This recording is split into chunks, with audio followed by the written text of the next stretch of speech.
आम आदमी पार्टी का डेलीगेशन अभी आरओ साहब, रिटर्निंग ऑफिसर साहब, सूरत ईस्ट विधानसभा क्षेत्र के जो आरओ हैं उनसे मिलकर आया है।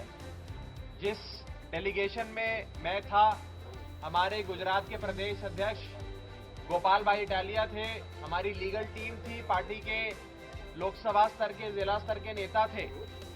हम सब ने आरओ साहब को ज्ञापन दिया है और उनसे ये विनती करी है, हाथ जोड़कर रिक्वेस्ट करी है कि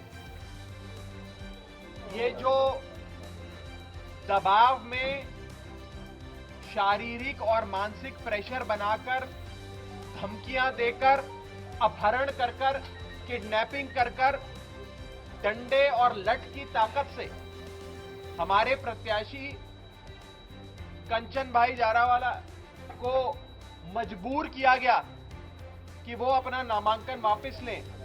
इस पूरी कार्रवाई को गैर कानूनी ठहराते हुए आप दरकिनार करें और उनके नामांकन को हरी झंडी दिखाएं, उन्हें चुनाव लड़ने की इजाजत दें। इसी के साथ साथ भारतीय जनता पार्टी ने जिस हिसाब से पुलिस प्रशासन का दुरुपयोग किया, जिस हिसाब से पुलिस के लोग भाजपा के गुंडों के साथ मिलके हमारे कैंडिडेट को धक्का देते हुए, मारते हुए, पीटते हुए उसे जबरदस्ती आरओ के दफ्तर लाते हैं, नामांकन वापस कराते हैं और फिर गुजरात पुलिस उन गुंडों की कस्टडी में फिर से हमारे प्रत्याशी को भेज देती है। ये सारी कवायद गुजरात पुलिस के कामकाज पर, उनकी इस पूरे प्रकरण में जो हिस्सेदारी रही है, जो रोल रहा है, उस पर एक बहुत बड़ा प्रश्न चिन्ह खड़ा करती है। फ्री एंड फेयर इलेक्शंस की क्या हम बात करते हैं इस देश में, जब सरेआम कैंडिडेट्स का अपहरण हो रहा है, किडनैपिंग हो रही है। ऐसा लगता है कि गुजरात में जंगल राज आ गया है। ऐसा लगता है भारतीय जनता पार्टी को अरविंद केजरीवाल जी से इतना डर लगने लग गया है, इतनी बौखला गई है भाजपा कि आज हमारे प्रत्याशियों को किडनैप कर रही है। हमने ये बात भी कही कि कंचन जारीवाला साहब पिछले 2 साल से आम आदमी पार्टी के साथ लगातार काम कर रहे थे। आम आदमी पार्टी की सूरत की इकाई को मजबूत करने में जारीवाला साहब का एक बहुत बड़ा रोल है। उन्होंने अपना खून पसीना बहाया है। 2 साल तो कभी उन्होंने पार्टी के बारे में कोई शिकायत नहीं करी। आज से 3 दिन पहले इसी बिल्डिंग में जारीवाला साहब ने आकर अपना नामांकन दर्ज कराया और कहा मैं आम आदमी पार्टी की टिकट पे इलेक्शन लड़ रहा हूं। तब तो उन्होंने पार्टी की कोई शिकायत नहीं करी। जब नामांकन दर्ज कराकर बाहर आए, विक्ट्री का निशान दिखाया और कहा कि मैं सूरत ईस्ट की सीट जीतकर आम आदमी पार्टी और अरविंद केजरीवाल जी की झोली में डालने का काम करूंगा, तब तो जारीवाला जी ने कभी भी आम आदमी पार्टी पे कोई आरोप नहीं लगाया, पार्टी के बारे में कुछ नहीं कहा। ऐसा बीते 24 घंटे में क्या हो गया कि वो इतना मजबूर हो गए, इतने दबाव में आ गए कि उन्हें ऐसे बयान देने पड़ रहे हैं। उनकी वाइफ पे, उनके भैया भाभी पे, उनके पूरे परिवार पे भाजपा ने इतना प्रेशर बनाया है, मेंटल, फिजिकल, सोशल, साइकोलॉजिकल, हर प्रकार का दबाव बनाकर उन्हें मजबूर किया गया कि वो अपना नामांकन वापस लें। मैं भाजपा को कहना चाहता हूं, कांग्रेस कमजोर पार्टी होगी, कांग्रेस डर के अपने घर में जाकर कंबल में छुप जाकर बैठने वाली पार्टी होगी। आम आदमी पार्टी और आम आदमी पार्टी के लोग उस मिट्टी के नहीं बने। हम लोग सड़क से लेकर विधानसभा तक संघर्ष करेंगे।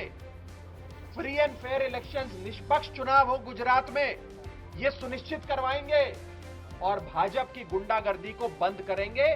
मुंह तोड़ जवाब भाजपा को देंगे। आज सिर्फ आम आदमी पार्टी और अरविंद केजरीवाल जी भाजपा से लड़ सकते हैं।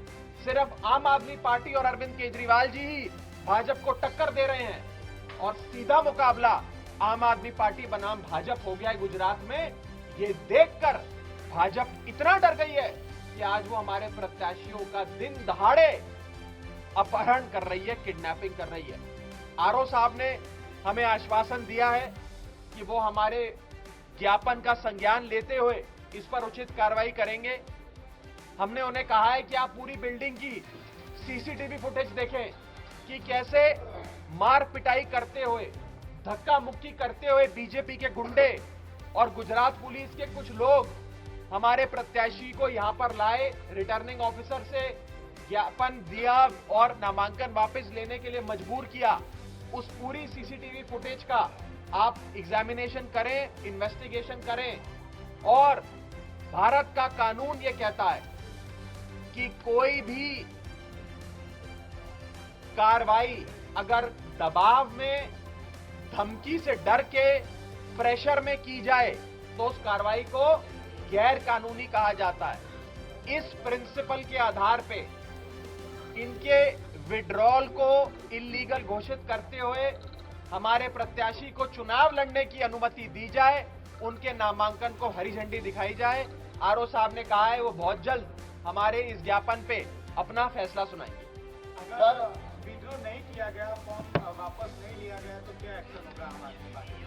आम आदमी पार्टी, जैसा कि मैंने कहा, सड़क से लेकर विधानसभा तक इस मुद्दे को उठाएगी, लोगों के बीच जाएगी, लड़ाई लड़ेगी। अगर न्यायपालिका का रुख अपनाना हो, कोर्ट के दरवाजे खटखटाने हो, तो वो काम भी करेगी। लेकिन हम डर के घर में छुपकर बैठने वाली पार्टी नहीं है। हम भाजपा से लड़ाई लड़ेंगे और मुंह तोड़ जवाब भाजपा को देंगे। सर, आपके कैंडिडेट ने कहा है कि आम आदमी पार्टी देश विरोधी काम करती है, इसीलिए मैंने ये पार्टी छोड़ी है, नामांकन लिया है। मैंने आपको यही तो कहा। हमारे कैंडिडेट कंचन जारीवाला जी 2 साल से आम आदमी पार्टी के लिए मेहनत कर रहे थे, अपना खून पसीना पार्टी को मजबूत करने के लिए बहा रहे थे। 2 साल उन्होंने पार्टी के बारे में कुछ नहीं कहा। वो आज से 3 दिन पहले अपना नामांकन भरने आए इसी दफ्तर में, इसी बिल्डिंग में। उन्होंने तब पार्टी के बारे में कुछ नहीं कहा। विक्ट्री का साइन दिखाकर कहा मैं अरविंद केजरीवाल जी की झोली में ये सूरत ईस्ट की सीट जीतकर डालूंगा। पार्टी के बारे में कुछ नहीं कहा। लेकिन बीते 24 घंटे पे उन पे इतना दबाव बनाया गया, उनके परिवार को तक नहीं छोड़ा कि उन्हें आज मजबूरी में, दबाव में ये बयान देने पड़ रहे हैं। कल दोपहर 12 बजे से कंचन जारीवाला जी का फोन ऑफ है। उनके घर के बाहर ताले लग गए थे और उन्हें एक अनडिस्क्लोज्ड लोकेशन, यानी कि एक अज्ञात जगह भाजपा ने ले जाकर बंद कर दिया था। आज अगर ये सारा प्रेशर उनसे हटा दिया जाए और आप उनसे पूछिएगा सच्चाई क्या है, तो वो आपको सच्चाई बताइए। उन्होंने कहा कि उनके परिवार के वहाँ फैमिली मेंबर के पास गए थे, वो उनको कुछ नहीं हुआ। सर, आपके कैंडिडेट ही कह रहा है कि मेरा किडनैपिंग नहीं हुआ है, तो फिर आप कैसे इतना दबाव बनाया गया है। अगर किडनैपिंग हुआ है तो आपने पुलिस में फरियाद क्यों नहीं की? हमने election commissioner, chief electoral officer Gujarat सरकार के, उनसे एडीजीपी लॉ एंड ऑर्डर, उनसे रिटर्निंग ऑफिसर सूरत ईस्ट, उनसे सबसे मुलाकात करी है। सबको मौखिक तौर पे, लिखित तौर पे ज्ञापन देकर अपनी बात समझाई है। यहां तक कि इस बिल्डिंग में उनको कैसे लाया गया, जबरन उनका कॉलर पकड़कर धक्के मारते हुए उनको ले जाया गया, वो सारे वीडियो भी हमने आज आरओ साहब को सौंपे हैं, दिखाए हैं। और सिर्फ गुजरात ही नहीं, chief election commissioner of India जो अशोका रोड दिल्ली में बैठते हैं, उनसे तक बात करी है, उनसे तक मीटिंग कर उन्हें भी ज्ञापन दिया है और गुहार लगाई है कि चुनाव फ्री एंड फेयर कराना चुनाव आयोग की संवैधानिक जिम्मेदारी है। आप फ्री एंड फेयर चुनाव कराएं, किसी भी प्रत्याशी का अपहरण ना हो और दबाव में किसी का भी नामांकन रद्द ना किया जाए, ये हमने अपील उनसे करी। सर, आपका ये नामांकन अगर एग्री हो जाएगा, पर ये प्रत्याशी अगर उनका नामांकन हो जाएगा, अप्रूव, उसको हरी झंडी दिखाई जाएगी, तो आम आदमी पार्टी और ये प्रत्याशी मजबूती से चुनाव लड़ेंगे।